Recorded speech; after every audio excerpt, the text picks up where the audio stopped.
शुक्लांबरधरं विष्णुं शशिवर्णं चतुर्भुजं प्रसन्नवदनं ध्यायेत् सर्वविघ्नोपशान्तये। अन्नपूर्णे सदापूर्णे शङ्करप्राणवल्लभे ज्ञानवैराग्यसिद्ध्यर्थे भिक्षां देवी च पार्वती। नमस्तेस्तु महामाये श्रीपीठे सुरपूजिते शङ्खचक्रगदाहस्ते नमः महालक्ष्मी नमोस्तुते। 2026 జనవరి 1వ తారీఖు నుండి ద్వాదశ రాశులు మేషం నుండి మీనం వరకు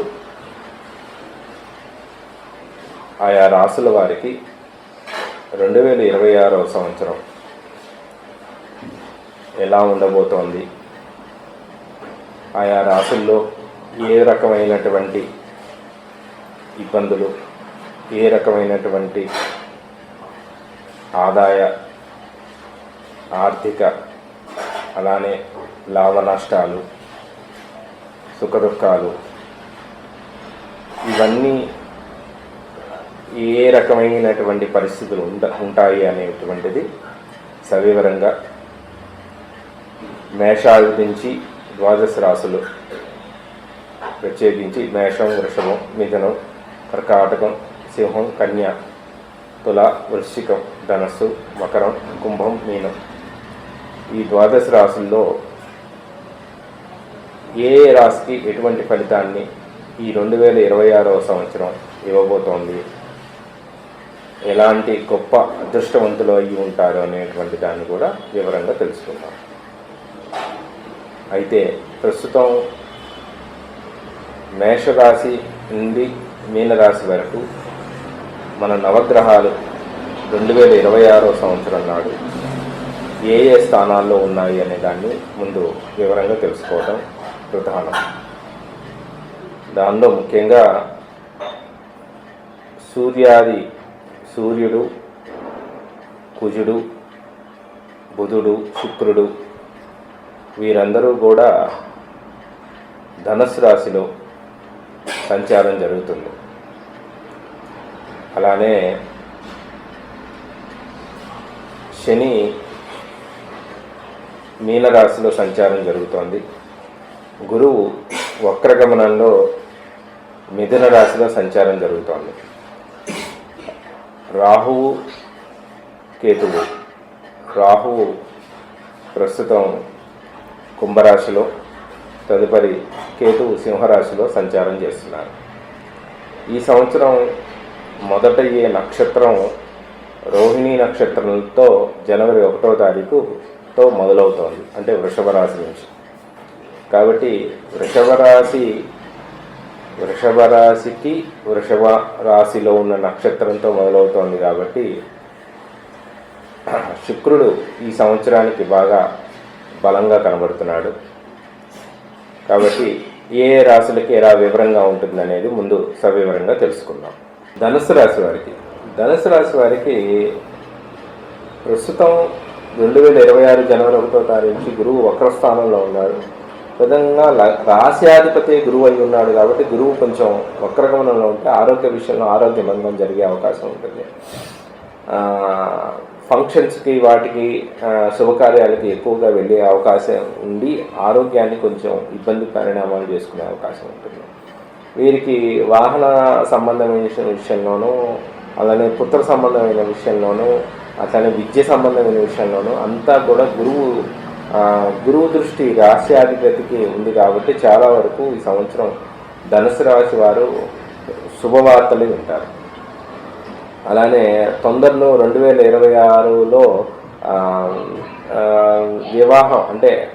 వివాహం కాని వారందరికీ కూడా 2026 మొదటి జూన్ లోపల వివాహం అయ్యే యోగ్యత ఎక్కువగా ఉంటుంది. అలానే సంతాన సంబంధమైన విషయంలో కూడా ఖచ్చితంగా ధనుసు రాశి వారికి గురుబలం చాలా బలంగా ఉంది. కాబట్టి ఖచ్చితంగా సంతాన యోగ్యత మార్చి 11 నుంచి జూన్ 18 లోపల ఖచ్చితంగా సంతాన ఫలితం అనేటువంటిది చాలా బాగుంటుంది.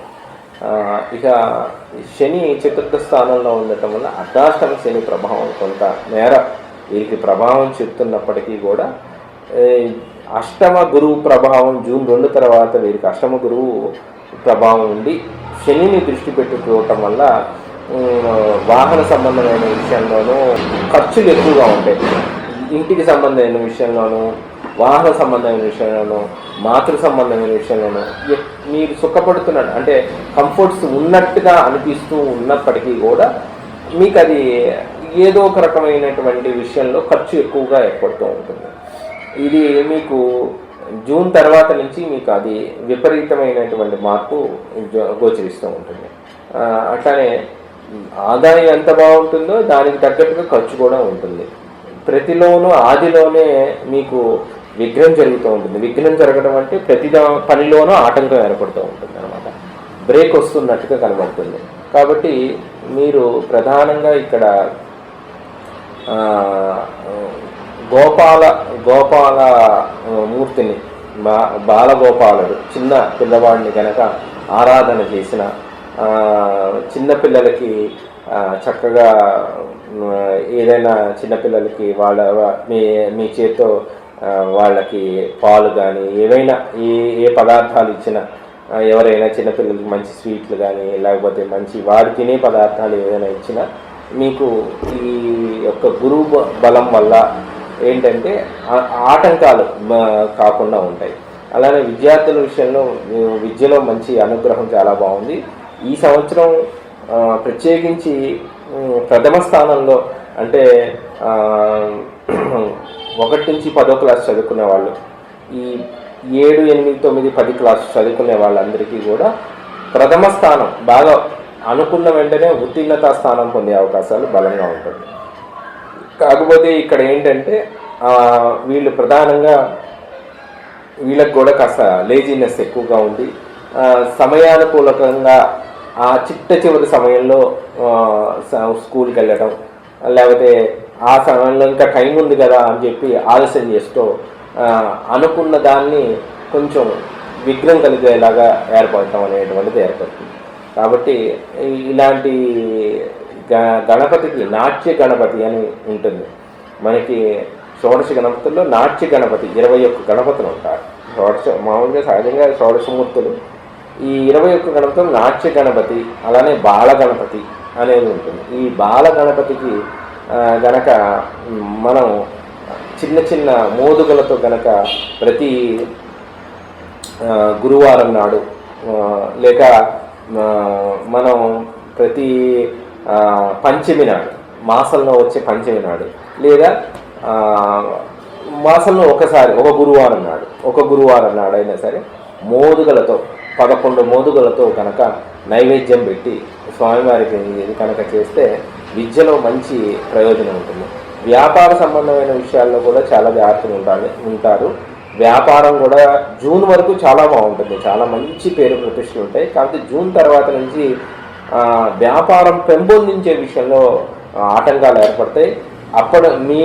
అప్పటిదాకా మీరు పార్ట్నర్షిప్ పెట్టుకుందామని ప్రయత్నించే వాళ్ళు మీ పార్ట్నర్షిప్పే మీకు మోసం చేసే అవకాశాలు కూడా చాలా ఎక్కువగా ఉండే అవకాశం ఉంటుంది. ఆర్థికంగా కొద్దిగా అనుకోకుండా వచ్చే ప్రమాదాలు ఎక్కువగా ఉంటాయి. ఆర్థికంగా సడన్ ప్రమాదాలు ఎక్కువగా ఉంటాయి. ఆర్థిక లావాదేవీల్లో కొద్దిగా ఎక్కువ నష్టం వచ్చే అవకాశం ఎక్కువగా ఉంటుంది. 9వ ఇంట్లో కేతు ఉండటం వల్ల ఎక్కువ నష్టం, పూర్వపుణ్య ఫలం తగ్గుతుంది అనమాట. అలానే మీరు ప్రధానంగా ఈ కేతు 9వ ఇంట్లో ఉంటే దక్షిణాది సుబ్రహ్మణ్యేశ్వర స్వామి వారి ఆరాధన కూడా చాలా మంచిది. సుబ్రహ్మణ్య స్వామి ఆరాధన చేయటం చాలా విశేషంగా యోగిస్తుంది. అలానే మీకు లాభాధిపతి అనేటువంటి శుక్రుడు కూడా ఈ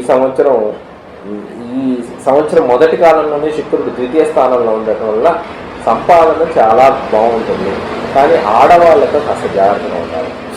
ఆడవాళ్ళు అంటే మీ భార్య సంబంధమైన విషయం కాకపోయినా బయట స్త్రీలో వాళ్ళతో మిమ్మల్ని మాట వల్ల మోసం చేసేటువంటి అవకాశాలు ఉంటాయి. స్త్రీ వల్ల కొద్దిగా మోసపోయే అవకాశం కూడా ఎక్కువగా ఉంది. కాబట్టి నేను చెప్పినటువంటి బాలగోపాలుడికి కానీ లేకపోతే గణపతికి కానీ, నాట్య గణపతి కానీ కనుక చేసుకుంటూ ఉంటే కనుక విశేషంగా చాలా మంచి ప్రయోజనాలు ఉంటాయి.